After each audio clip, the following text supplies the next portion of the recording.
প্রিয় দর্শক বন্ধুরা, ঘুরি ফিরির আরও একটি নতুন এপিসোডে আপনাকে স্বাগতম। আজকে একটি দুঃখজনক ঘটনা সামনে নিয়ে হাজির হয়েছি। দেখতেই পাচ্ছেন এখানে ধানের জমি একদম চারপাশটায় যতটুকু জায়গা আছে সব জায়গা কিন্তু পুড়ে গেছে। দেখেন, শুধুমাত্র ভাটার একটি দুর্ঘটনার কারণে।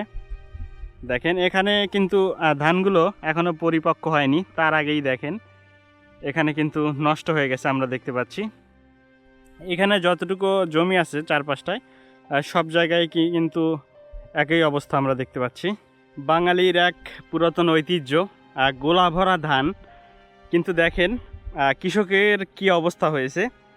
প্রত্যেকটা জমি কিন্তু পুড়ে গেছে শুধুমাত্র ইটভাটার আগুনের কারণে। ওই ভাটার আগুনই আপনার এই জমিগুলো পুড়িছে। তো এই আগুনটা আসলে আসলো কিভাবে? আসলে ওই মানে ওই উঁচু থেকে আসে নিচ দিকে আগুনটা নামিছে। এখানে কি আপনার জমি আছে? হ্যাঁ আছে, কতটুকু? 1 বিঘে আছে। আপনার জমি কি পুড়েছে? হ্যাঁ পুড়ছে। তো ক্ষতিপূরণ হিসাবে তারা কি এখনো আপনাকে কিছু দিয়েছে? না না দেয় নাই, কিন্তু কইছে যে জমি খেত দেওয়ার পর ক্ষতিপূরণ দেব। ও মানে এই ধানগুলোর কি অবস্থা হয় সেটা জানার পরে আপনাদেরকে ক্ষতিপূরণ হ্যাঁ দেবে। হ্যাঁ ক্ষতিপূরণ দেওয়ার কথা। তো এই যে আশেপাশের জমিগুলো এরকম হয়েছে, সব মিলে এগুলো কত বিঘা হতে পারে? 200 বিঘা অন্তত মিনিমাম 200 বিঘা। হ্যাঁ।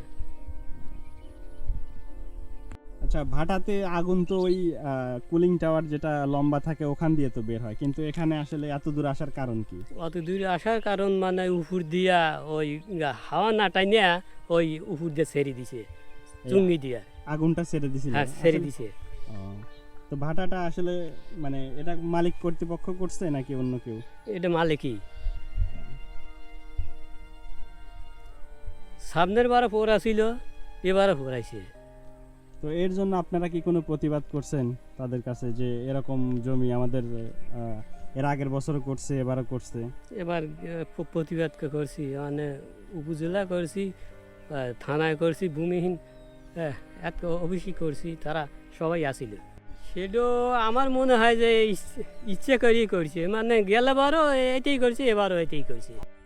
প্রিয় দর্শক বন্ধুরা, দেখেন এখানে কি অবস্থা হয়েছে।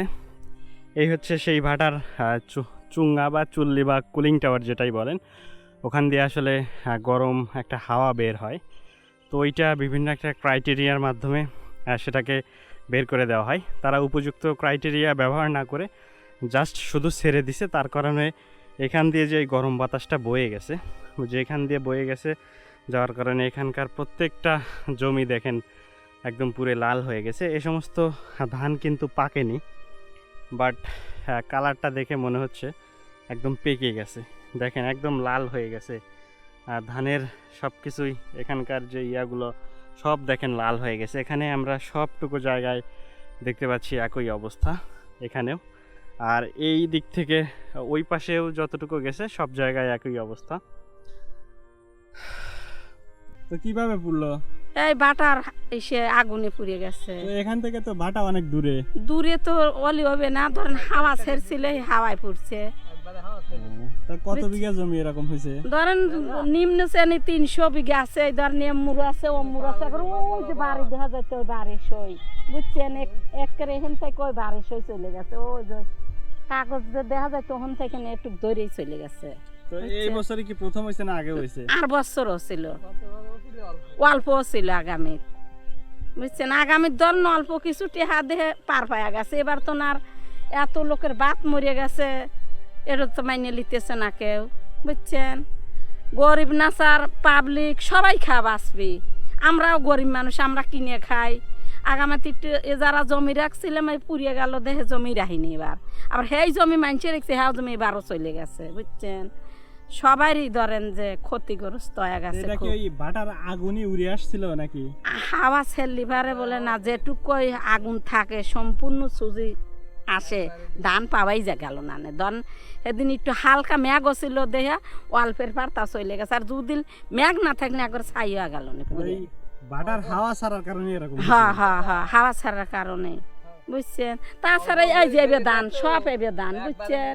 সেই ধান আজকে এখন দেখেন তো কেবা দেখা যাইতে ঠেকতে পাইকে গেছে, কিন্তু অত সে পাকাও না কিছু না।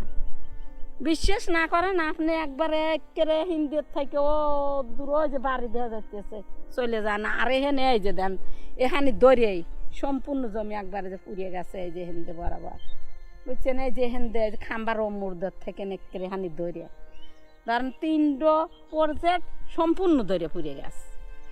তাহলে জমিওয়ালার জমু চলে গেছে, প্রজেক্ট আলারা পানি দিতেছে, তারা গোটা দুই ধানের আশায় কষ্ট করে দিয়ে কষ্টর ফল পাইতেছে না বুঝছেন। খুব ইয়া গেছে এর লেগে না গারস্থরা টেনশনে আছে। ক্ষতিপূরণ কি দিবার চাইছে তারা ভাটা করতে? ক্ষতিপূরণ ধরেন যে আজকে শুনলাম যে কাল বলে সবাই যার যার ক্ষেত পুড়ছে, আইসিয়ে বলে এখন কি আসবে তা জানি না, আইসিয়ে বলে যার যার ক্ষেত তার হাতে কিছু টাকা দেওয়ার কথা কইছে।